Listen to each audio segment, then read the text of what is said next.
Hey guys, welcome back to episode 3 of Rogue Breakdown, where today we're going to be breaking down Dallas. Dallas is a intel class, and as an intel class, his main objective is to spot enemies and to keep his team aware of where people are. Gathering intel and gathering information about what the other team is doing is crucial for his role. But of course, as always, we need to dive into his loadout, his abilities, and his perks to get a better grasp on where Dallas sits as an actual character within Rogue Company. Is he a great character, or is he just going to be a character that's going to be pushed to the side in way of meta? To find this out, we need to look at his loadout. His primary weapons, for example. He has two primary weapons, which are going to include the HRM-30KS assault rifle and the Devotion DMR. We're going to break both of these weapons down so that way you know exactly what they do and how effective they truly are within combat. So let's look at his assault rifle first, the HRM-30KS. This is going to do 24 damage to the body with a range of 23. It's going to have 20 rounds in its magazine with a fire rate of 6.1 rounds per minute. It's going to have 34 handling and a reload time of 1.9 seconds. The weapon has 3 upgrade tiers. Tier 1 will increase the damage range of the weapon. Tier 2 will increase your hipfire accuracy, and Tier 3 will add a suppressor as well as reduce the recoil. The HRM is an accurate assault rifle, and probably one of my favorite assault rifles in the game due to how many headshots that you can pop off with this thing. Its low fire rate, combined with its high accuracy and its high body damage, will allow you to not only take on phantoms in the back line, if you're smart about it, but will also win you some medium range engagements if you are able to hit the headshots or even surprise your enemy. Overall, I think this weapon is great. I think it's an awesome weapon to use, and it's very beginner friendly as well. If you don't know how to manage recoil very well, don't worry. This gun does have slight bits of recoil, but it's not too much that you can't handle. Now we're going to move on to his next weapon, the DMR Devotion. Devotion is going to do 45 damage to the body with a range of 37 meters. It's going to have a 6-round magazine size with a fire rate of 2.22 rounds per minute. Its handling is going to be 51, and it's going to have a 0.5 second reload time. Now, this weapon does have 3 tiers of upgrades. Tier 1 will increase your bullet penetration. Tier 2 will increase the magazine size and give you a faster reload speed. And then Tier 3 will nullify the damage fall off. Now, the Devotion, in my opinion, is just basically Dallas's worst weapon, and possibly the worst weapon in the game.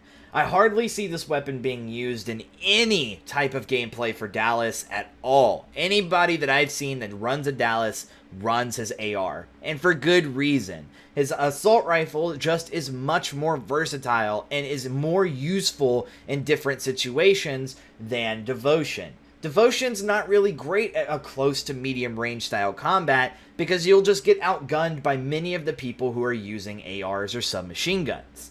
In the long range combat, where you think this gun would excel, it just doesn't, because you do have other people such as Dima with his burst rifle and also Saint with the burst rifle as well. Phantom with her sniper rifle also basically just dunks all over Devotion. So Devotion, even though it doesn't have a damage fall off at tier 3, still kinda doesn't really make any sense as to why you would pick it up in terms of your normal AR. So now let's dive into Dallas's secondary weapon, which is unique to only Dallas, and that is the LW6 revolver. This revolver does 36 damage to the body with a 16-meter range.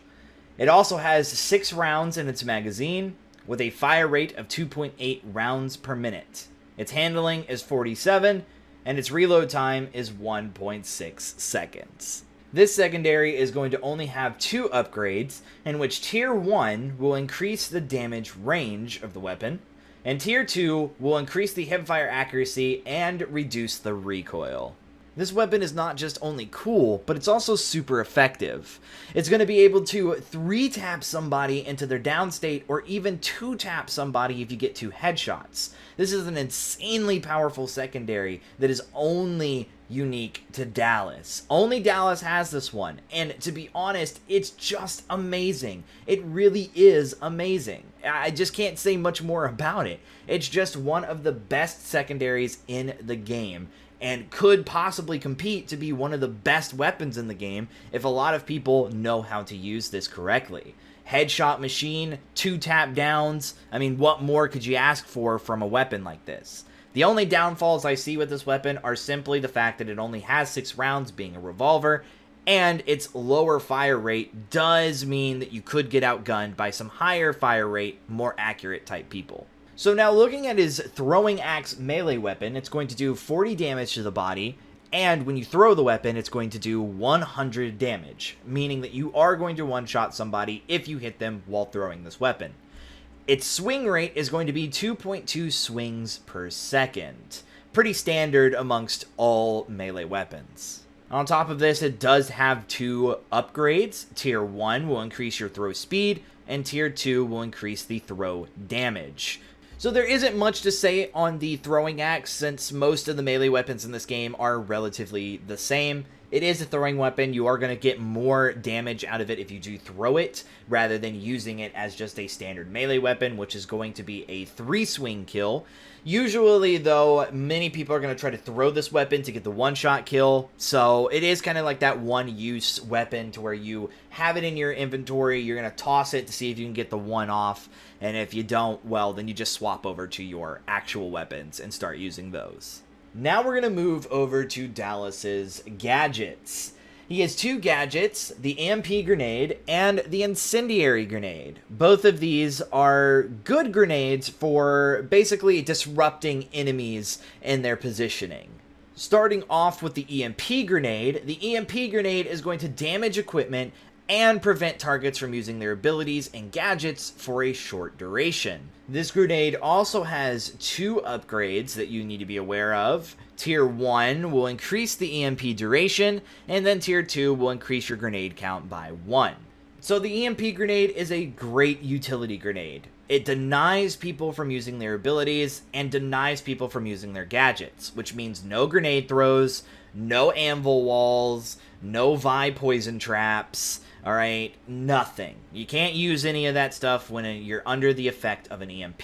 It's pretty much a portable glitch in a sense, so if you really want to run this to be more supportive to your team, by all means, this is one of the better utility grenades in the game. So now on to the incendiary grenade, in which this grenade creates a lingering pool of fire. This grenade also has 2 tiers of upgrades. Tier 1 will increase the radius in which the fire is in, and Tier 2 will increase the fire duration. This is a great area of denial grenade, allowing you to block off certain choke points and flanking routes, so that way people don't get to run through them at their leisure. This grenade also does tick damage over time, so if you do step in it, you are going to take damage over the period of time after you exit the actual area in which you are in. Even if this grenade is not fully upgraded, you can expect to get downed by this grenade if you stay within the fire for too long. Overall, this is just a great little utility grenade. Again, can be used more aggressively if you want to, but mainly use this to block off some flank routes if you know somebody's coming through them. Looking at Dallas's loadout does identify him as a more utility-based intel character than anything else, being able to deny flankers their flanking routes with area of denial grenades, as well as being able to disable abilities and gadgets with his EMP grenades. His AR and also his DMR are pretty decent weapons. However, though, his DMR does fail in the long run, while his AR actually excels. And then he also has the super awesome secondary weapon, the revolver. And I mean, come on, you can't get any cooler than the revolver. But now that we've gotten his loadout out of the way, we need to move on to his traits. Now, his traits are going to include an ability and a passive. We're going to start off with his ability, which is called Target Finder.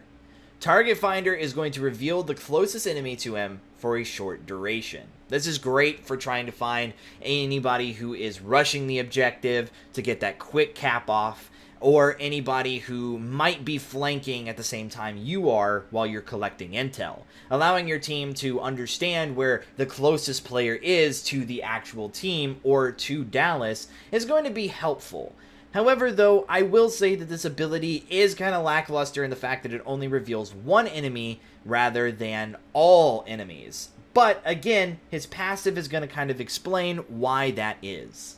So his passive is called Recharge. Recharge your ability upon downing an enemy. This is a great passive that ties into his ability, Target Finder, which will just essentially continuously refresh if you keep downing people. It will refresh, and it will refresh again for you to find even more people, until finally the entire enemy team is completely revealed to you. And that is honestly some of the best synchronization in between a passive and an ability that we have seen in any of the characters that we've covered so far. So now you know why people love to play Dallas and love to include him into team comps. His passive and his ability work incredibly well together, and his entire loadout is super utility based, especially with an incendiary grenade and an EMP grenade to follow up that nasty assault rifle as well as that secondary revolver. But we're not out of this yet. We still got to look at his perks. And to be honest, his perks are pretty good. So let's look at them. Starting off, his perk list is padded steps, silencing the sound of your footsteps when you aren't sprinting. Next up on the list, we have Berserker, gain the ability to reload while sprinting. Stalker, which will remove the aim down sight's movement speed penalty. Bounce Back, which will reduce your health regeneration delay. Headstrong, which will give you an additional 25 armor. And then Replenish. Downing an enemy reloads your currently equipped weapon and restores ammunition. His perks are pretty good, actually, for his all-around utility kit, and they really do provide him with the tools necessary to continue being the intel/utility character that he is.